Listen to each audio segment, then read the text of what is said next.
Taqiqlangan hislar. Muallif Hazel. 8-qism. Deniz. Yuqori qavatdagi xonamga kirgach, eshikni ortimdan yopdim. Derazani katta qilib ochdim. Negadir havo yetishmayotgandi. Ahmoq Deniz, soddaliging qursin.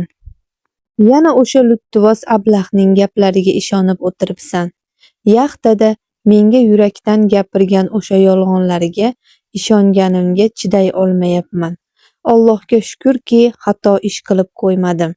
Menga o'z hislarini aytib, aslida chet eldagi qiz bilan sevishib yurgan. Alamdan kulib, peshonamni siladim. Juda soddaman, juda ham sodda va ahmoqman. Nega ishonaman? Nega doim ahmoqdek uni oldida o'zimni ojiz his qilaman? Ibrohim to'g'ri aytgandi. U menga umuman arzimaydi. O'sha bolalik yillardan buyon u hech qanday mehr va sof tuyg'ularga arzimasligini isbotlab ketgandi. Yuraksiz hayvon. Xafa bo'lyapman. Endi menga baribir, deyman-u, baribir yuragim kuyib ketyapti. O'sha iflosga nisbatan haligacha hissiyotlarim bor. Bu qanday tavqi la'nat bo'ldi? Qaysi gunohlarim uchun uni sevib qolganman? Ey Alloh, nega bizni sevmaganlarni sevishga majbur qilasan? Juda xafaman. Ich-ichimdan ichim yonib ketyapti. Koshkiydi u uyimizga ko'chib kelmasaydi. Men u bilan tanishmasaydim. Koshkiydi hech qachon unga jajji qo'lchalarimni har vaqt cho'zishga harakat qilmasaydim. 15 yil avval Deniz va Emirning bolalik vaqti. Onasi va otasining janjalidan charchagan bolakay qo'rg'ondan chiqib, bog'dagi daraxt ostida jimgina oq qog'ozga nimalarnidir qoralardi. Maktab formasi biroz g'ijim, tizzasi esa shilingan kichik Emir qalamini jahl bilan qog'oz ustida harakatlantirardi. Shu vaqt u o'tirgan maysa ustiga ikkita pushti bantikli tufli kiyib olgan oyoqchalar paydo bo'larkan, sekinlik bilan boshini ko'tardi va qarshisidagi o'gay amakisining qiziga tikildi. Bu yerda nima qilyapsan? Buni senga olib keldim, aka. Qizaloq qo'lidagi konfetni amakivachchasiga uzatib jilmaydi. Emir nima qilishini bilmay, unga keyin esa qo'lidagi konfetga tikilib qoldi. Ol, xafa eding-ku? Emir undan konfetni olib, keyin esa savol berdi. Deniz edingga? Ha, sen esa Emirsan. Aka, nima qilyapsan? Emir endigina qizning sensirab, yana uni aka deb chaqirayotganini sezib qoldi. Bu biroz kulgili edi. Meni sizla? Yo'q, unda nega aka deb chaqiryapsan? Dadam aytgan, yaxshisi endi ket, menga xalaqit qilma. Emir uni o'zidan uzoqlashtirishni istab, qo'polroq ohangda gapirdi. Nima chizyapsan? Meni ham rasmimni chizib ber, iltimos. Kichik Deniz yashil ko'zlarini mo'ltiratib Emirga termuldi. Yo'q, men qizlarni suratini chizmayman. Iltimos, ey Xudo, yaxshi, buncha ko'p xarxasha qilaverasan. Bor, Xazan va Elif bilan o'yna. Yo'q, ular ahmoq. Bir tomondan to'g'ri. Emir o'ziga ming'irlab qo'ydi. So'ng labini burib o'tirgan Denizga qarab xo'rsindi. Yaxshi, chizib beraman. Faqat meni bezovta qilma. Bor ket. Deniz xursand bosh chayqab o'rnidan turdi. Biroz Emirga qarab turgach, tilini chiqarib masxaraladi va bog' ichidan yugurib chiqib ketdi. Echkicha, hozirgi vaqt. Deniz, Emir haqidagi barcha xotiralardan nafratlanaman. Xazanning gaplarini tinglagan Elif o'rnidan sakragudek bo'lib turib ketdi. Nima deding? Hali u suyug'oyoq akamiz bilan sevishib yurgan ekanmi? Xazanning bu gapidan jahli chiqdi. Ahmoqmisan? Akamiz uni sevmagan dedim-u. Uni o'zi ilakishgan. Yo Xudo, bu pismiqni qaranglar. O'z amakivachchasiga osilib olganini hazm qilolmayapman. Asabiy kulgancha burnini jiyirdi Xazan. Bunaqasi ketmaydi. U fohishani sharmandasini chiqaraman. Elif alam bilan eshik tomon borganda Hazan qo'lidan tutib qoldi. Hozir o'zingcha borib nima qilmoqchisan? Ibrohim Deniz tarafida, akam esa hech nima qilolmaydi. Biroz aqlingni ishlat. Jin ursin, o'sha Ibrohim shunchalik ham ahmoqmi?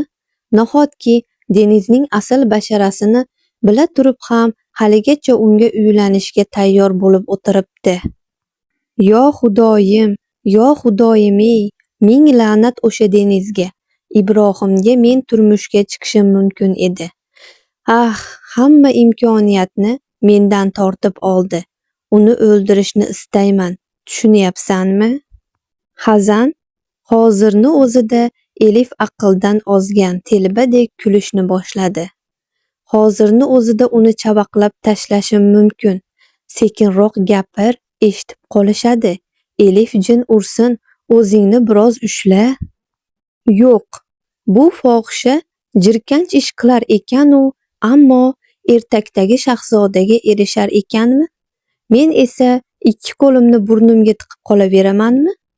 Agar hozir ovozingni pasaytirmasang, shunday imkoniyatdan ham quruq qolamiz. Elif Hazanning so'zidan keyin qaytib yotog'iga o'tirdi, ammo asabiyligi bosilmagan edi.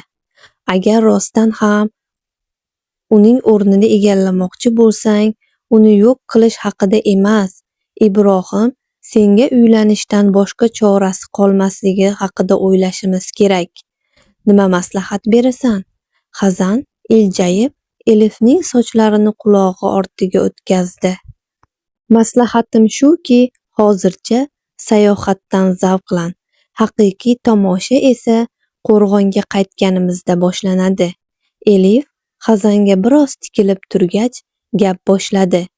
Rejang ish beradimi? Xavotir olma, sen uchun hammasini qilaman. Faqat o'zingni o'sha fohishaning qizi bilan tenglashtirma. Hazan va Elif bir-birini bag'riga bosishdi. Tun yarmiga yetib kelgan vaqt Emir tashqarida jim o'tirib, tungi osmonni kuzatardi. Bu yerdan yulduzlar yanada chiroyli ko'rinarkan. Oy ham ayni to'lishgan vaqt edi. Xayollariga chalg'igan yigit birdan barglar shitirlashni eshitib to'xtab qoldi va ortiga o'girildi. Shu on tungi kiyimda sochlari yoyilgan Denizni ko'rib qotib qoldi. Deniz Emir tushunarsiz qizga tikilarkan, shu vaqt miyasiga uni bolalikdan qolib ketgan eski odatini esladi. Oyparast, ya'ni uyqusida turib yurib ketish. Bu vaqt Denizning ongi o'zida bo'lmaydi. Emir buni tushunib, tezda uni qo'lidan tutdi. Sovuq, ichkariga kirishimiz kerak. Qani yur. U Denizning yalang'oyoq chiqqanini tushungach, qo'lida kelinlik uslubida ko'tarib oldi. Dala hovli ichiga kirib, uni xonasiga olib kirdi. Yotoqqa yotqizayotganda Denizning lablari bo'yniga tegib ketdi. Emir hissiyotlarini boshqarishi kerakligini bilardi, ammo bu qadar yaqinlik va Denizning ongsiz holati uning istaklarini oshirib yuborayotgandi. Emir Denizning qo'llarini o'z bo'ynidan ajratib pichirladi. Ufla. Ammo qiz uni qo'yib yubormay qattiq quchdi. Emir muzlab qoldi. O'zidagi ochlik va istak bo'roniga qarshi chiqishga urinib, ko'zlarini qattiq yumdi. Iltimos, qo'yib yubor. Aks holda ikkimiz afsuslanadigan ishni qilishim mumkin. Deniz bu so'zlarni ma'nosini ham anglamasdi. Jimgina Emirni quchoqlab, ko'zlarini yumdi. Emir o'zini qizdan ajratib olishni bilmay, shu holda qotib qoldi. Bir zum shu holatda qolgach, Deniz butkul uxlab qoldi. Emir uning xotirjam yuzini tomosha qilarkan, asta qo'llari bilan belidan quchib oldi. Qizni uyg'otib yuborgisi kelmay, yotoqqa o'zi ham yonboshlab olarkan, Denizni qattiqroq bag'riga bosdi. Soniya sayin bu holatdan zavqlanarkan, astalik bilan ko'zlarini yumib uyquga ketdi. Tong mahal quyosh nurlari allaqachon tepalikdan chiqib, atrofni yoritgandi. Kechagi suhbatdan so'ng Deniz bilan gaplashmagan Ibrohim qizning xonasi tomon borib, uning ahvolini bilmoqchi edi. Eshik oldiga kelgach, uni asta taqillatdi. Deniz, uyg'ondingmi? Bu vaqtda hali ham uxlab yotgan ikki inson ovozni eshitmadi. Ibrohim qattiqroq taqillatdi. Shundan so'ng Denizning ko'zlari ochildi. Uyqusirab atrofga qararkan, shu vaqt notanish bag'ir ichida yotganini anglab, nafasi tomog'iga tiqildi. Emirning xotirjam uxlab yotgan yuzi qizning ko'zlari kattalashishiga sabab bo'ldi. Shartta joyidan sakrab turganda Emir ham cho'chib uyg'onib ketdi. Bu yerda nima qilyapsan? Bor ovozda baqirib yuborgan Deniz Emirga nafrat va qo'rquv bilan boqardi. Eshik ortidagi Ibrohim esa bu so'zlar unga tegishli deb tushundi. Shunchaki sendan xavotir oldim.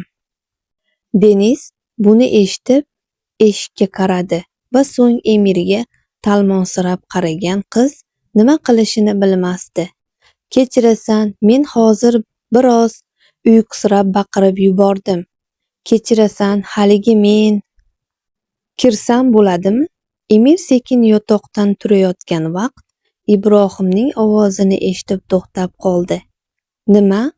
Yo'q, men hali kiyinmaganman. Tayyorlanib, o'zim pastga tushaman, maylimi? Ahvoling joyidami? Chindan ham? Ha, men yaxshiman. Ibrohim eshik oldidan ketgach, Deniz Emir tomon o'girildi va unga nafrat bilan qaradi. Hozir nima qilding? Xonamda nima qilyapsan? Yotog'imda. Deniz g'azabdan vishilladi. Iloji boricha ovozini pasaytirishga urinardi. Haligi men, nima sen?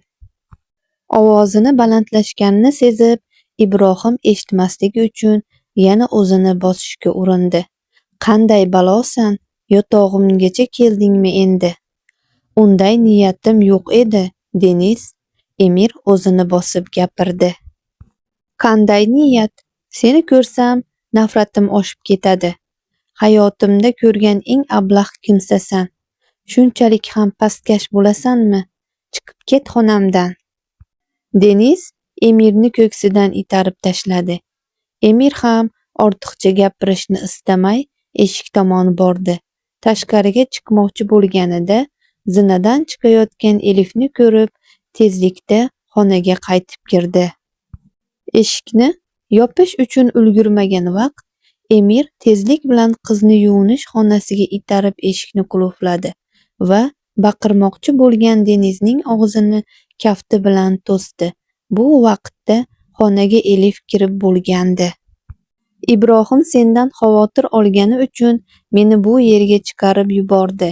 Uyg'ondingmi, Deniz? Elif yotoqda qiz yo'qligini ko'rib, atrofni ko'zdan kechirdi. Hoy, qayerdasan? Deniz bu ovozni eshitib ko'zlari kattalashgancha Emirga qaradi.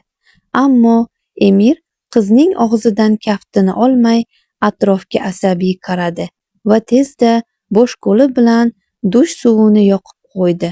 Suv ovozini eshitgan Elif yuvinish xonasi eshigini taqillatdi.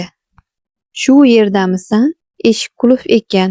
Ibrohim seni kutyapti. Balki chiqarsan, tannos. Shunday yigitni doim ovora qilishga qanday qo'ling bordi-ya? Qiz ensasini qotirib qo'ydi. Hatto javob qaytarishga arzimaydi. U shunday deb xonadan chiqib ketdi. Eshik yopilganini eshitgan Emir yengil nafas chiqarib, nihoyat Denizni qo'yib yubordi. Hatto singillaringni dastidan tinchlik yo'q. Alam bilan gapirgan qiz negadir ich-ichidan xo'rlik his qilardi. Emir esa hech nima deyolmay unga qarab turaverdi. Nima qilyapsan? Ket, bor endi. Hozir yana bir baloga seni deb yo'liqqim yo'q. Emir yana o'sha sukuti bilan xonadan chiqib ketdi. Shoshilib o'z xonasiga kirgan Elif singlisi kelishini asabiylik bilan kutardi. Shu vaqt xonaga Xazan kirib keldi. Ulgurdingmi? Shoshilib so'radi Elif Xazanning qo'lidan tutib. Ha, mana, endi bularni Kozimga yetkazsak bas. Qolganini o'zi do'ndiradi. Xazan opasiga iljayarkan qo'lidagini silkitdi. Hoy, menga qara. Faqat hozir emas. O'zimiz aytganimizda ishni boshlasin. Yana pulga uchib, hamma yo'qni rasvo qilib yuboradigan yigitlardan emasmi? Xavotir olma, ishonchli u. Hali Denizni boshiga shunday balo keltiraylikki, Ibrohimni o'zi uni ostonadan ko'chaga uloqtirsin. Xazan ishonch bilan jilmayib qo'ydi. Ammo birdan ifodasi xavotirli tus oldi. Lekin akamizni boshiga balo bo'lmasin deyapman-da. Akam, biz haqimizda qayg'urganmidiki, biz qayg'uramiz. Undan tashqari akamni dadam haqoratlanishiga jim qarab turmaydi. Bunday vaziyatda eng ko'p aybdor odam ayol kishi bo'ladi. Unutma Xazan. Kun kech bo'lishi bilan dala hovlini tark etgan ikki yigit va qizlar uyga yo'l olishdi. Dam olish yoqimli o'tmagani uchun ham hammalari sukutda edilar. Nihoyat qo'rg'onga yetib kelishgach, Emir, Xazan va Elif mashinadan tushdi. Deniz ham endigina mashinadan tushayotganda Ibrohim eshikni yopib qo'ydi. Sen bilan boradigan boshqa joyimiz bor. Yigit shunday deya o'ynoqi ko'z qisib qo'yib, Denizning javobini ham kutmasdan mashinani o't oldirdi. Emir ularning mashinasini qo'rg'ondan chiqib ketayotganini kuzatarkan, og'ir nafas bilan o'z mashinasiga qayta o'tirdi va boshqa yo'nalish bilan burilib, o'z shaxsiy kvartirasiga yo'l oldi. Bu holatni kuzatib turgan ikki opa-singil bir-biriga ma'noli qarash qilarkan, uyga kirib ketishdi. Hoy, nima qilyapsan? Qayerga? Mendan hatto so'rab ham o'tirmading. Orada nafas ham olib tur, juda tez gapiryapsan. Ibrohim yengil kulib qo'ydi. Qayerga olib ketayotganingni ayt. Yaxshi, faqat qo'rqib ketma. Ibrohim shunday deb iljaydi. Buni ko'rgan Deniz besabrlik bilan uni turtdi. Ayt, to'yimiz kechasi borishimiz kerak bo'lgan joyga.